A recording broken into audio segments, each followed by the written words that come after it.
Hi, I'm Elena Mangum. I'm the Literacy Specialist for Center for Development and Learning. And today we're going to continue with What Should My Reading Foundations Block Include? Part 2. So, real quick, let's talk about who we are at the Center for Development and Learning. We are a Louisiana based premier thought leader with over 25 years' experience. We also hold a national literacy conference called Plain Talk. Our mission is to improve the life chances of all children, especially those at high risk, by increasing school success. Our purpose is to achieve equity in education and close the opportunity gap for high-risk youth. And our belief is that children, regardless of how they look, where they come from, or how they learn, can and will achieve school success when provided with highly effective teachers and positive supportive learning environments. We really focus on closing that achievement gap through teacher effectiveness, backed in the science of reading. So last week, I showed you this easy plan that I put together for Delta Charter School here in Louisiana, and the components that were going to be covered in their reading foundations block.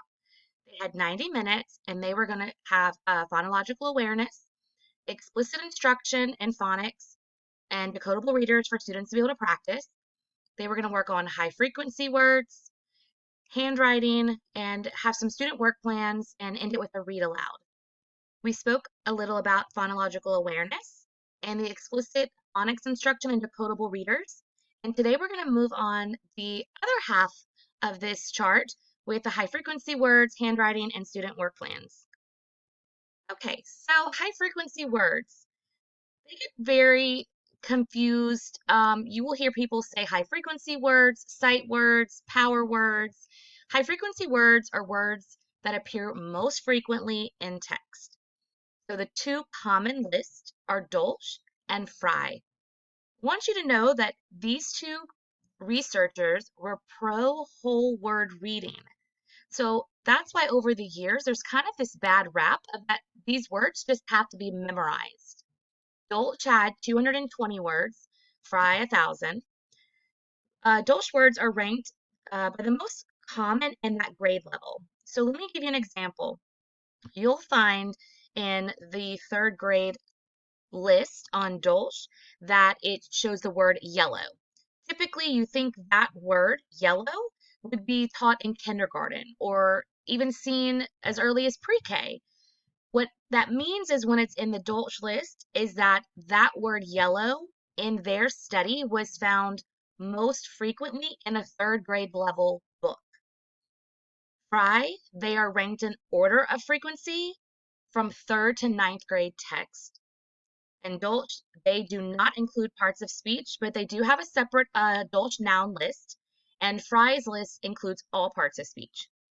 So the biggest thing I want you to take away from this is that majority of these words, they follow a phonics pattern.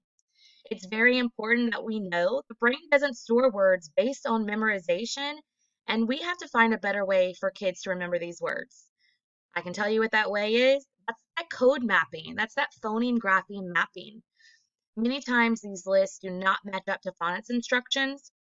Again, these words do not have to be memorized. So let's talk about some things you can do. So the goal is to build sight word lexicon. And in the graphic Scarsborough's reading rope, the bottom portion of the rope is really that on-ramp and talks about phonological awareness, how it's important, and sight words. And a lot of people, because they interchange high frequency words with the word sight word, that's where that bad rap comes in. So when we talk in research base about sight words and building sight word lexicon, it means that no matter the size of the word, you have been able to code map it in your brain. You know that there's phonemes, sounds, graphemes, letters. They're connected and it's been stored, and you know it automatically by sight. So most of our curriculums that are out there are not focusing on high frequency words in an order that's based on phonics patterns that match the phonics lessons, that implicit instruction inside the curriculum. So here's what you could do. You could start at your curriculum sight word list. You don't have to go against what they're already doing. You might just have to regroup some things. Take it in chunks. Look at your first 6 or 9 weeks of words. And I say 6 or 9 weeks because typically that's what your school system runs on based on report cards. And I think as an educator, when we can chunk into our quarters that we work through, it's a little bit easier. Then I want you to look at your 6 to 9 week explicit phonics lessons. So for instance, you're in kindergarten and week 2, week 3, you're working on short vowel sounds. Do your high frequency word list in your curriculum have short vowel sounds? So look through your phonics instruction, your sight word list in your whole curriculum, and then find those short vowel sounds and put them in the lesson together. You'll notice that regrouping those word lists to match, it's going to give an anchor to those students' learning. And what you'll find out is that even though high frequency words were originally created, those lists created as whole word language, we know that's not effective for all students. So if we are sending home these lists to just have students memorize, it's not going to work for all kiddos. Now, there are going to be some words that are irregular. Let me give you an example. The word was. We know that it doesn't sound the same as it's spelled, but there are two sounds that kiddos know. The beginning sound, w, and the ending sound, z. We know that S can represent two sounds, the S or the Z sound. The only part that's irregular is the middle vowel. We would think, and kids will typically spell it with a U because it does sound like the short U. Uz. So if we teach kids that that irregular part is just the part you have to know in your heart, that's where the heart word strategy comes in. On the website, Really Great Reading, they have videos on heart words. These are the irregular high frequency words, and teaching that heart word strategy, it's great to either show your students or as an educator, you could teach yourself on how that strategy looks with words. When I was in the classroom and I had words that were listed on, a wall or charts, I would use this strategy. We would look for the vowels. We would, with a marker, I would underline them, circle them, kind of outline them in red. We would notate if it was closed syllable or open syllable. So then we would know if this is going to be a short vowel or a long sound. And if it happened to be one of these irregular high frequency words, then we would add a picture of a heart above. So that way it would be notated for students that these are irregular and you have to know in your heart. The next section is on handwriting. And really, handwriting over the years has kind of taken a back seat. It's so much has changed, and there is so much that students have to know in a given day, a week, a year, that handwriting has kind of gotten integrated or pushed to the side. But we know it's extremely important.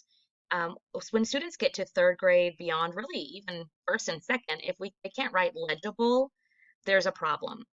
And once students have understood the code mapping, whether it's sounds, remember those are phonemes, letters, graphemes, connect, and are trying to spell words, we need to know, is it their letter formation that they're struggling with, or actually the sounds that they are hearing, whether it's articulation or any kind of confusion. So did you know that writing is the most difficult linguistic task to master? That was shocking news to me, and I love this quote from Dr. Louisa Moats. Mastering letter formation is harder than learning to read words. That was very eye-opening. So we really have to make sure we're taking time to teaching handwriting. Before students pick up a pencil, we want to do the following when teaching handwriting. So we want them to write large with their arms extended. Make circles or lines on carpet or sandpaper. That's that multisensory. We want them to be able to feel what they're doing. And if we start with simple shapes of things that they already know, circles and lines, it's a lot easier. They can trace geometric shapes. The reason behind geometric shapes is that letter formation is going to be very similar to geometric shapes. Teacher could model in a small group, naming the guidelines, and this could be something that your curriculum provides already or something that your group of teachers and you decide on. Sometimes you'll see them represented as a hat line, a belt line, shoe line. You want students to practice on paper with their finger using the formation that the teacher has taught them explicitly, and then students pick up the pencil and practice writing. The last part of the plan was literacy work plans. So literacy work plans are plans of work that are geared towards student needs. A teacher would introduce a lesson. So for instance, if we've taught, beginning blends and they had the lesson explicitly taught, then students that were ready for that lesson to move forward would see that on their literacy work plan, and they could continue practice using multisensory techniques until that job was completed. Teachers can also add previous lessons and skills that students still might have deficits on. If anyone is interested to have a full session on literacy work plans, on how to get started, what kind of work jobs would be available in a classroom, and how to run it smoothly, please send me an email and I'd be happy to do a full session on that. So to recap, this was the Reading Foundations block of time. Again, this is just a sample, but we had phonological awareness, an explicit instruction in phonics, decodable readers, high frequency word practice, handwriting, and then student work plans, and then we wrapped it up with a read aloud. I want to send out a big thanks for tuning in. Again, please stay connected. Email me with any questions or topics you would like to learn more about. You can reach me at elena@cdl.org. Please like and follow us on Facebook, LinkedIn, Twitter, and YouTube.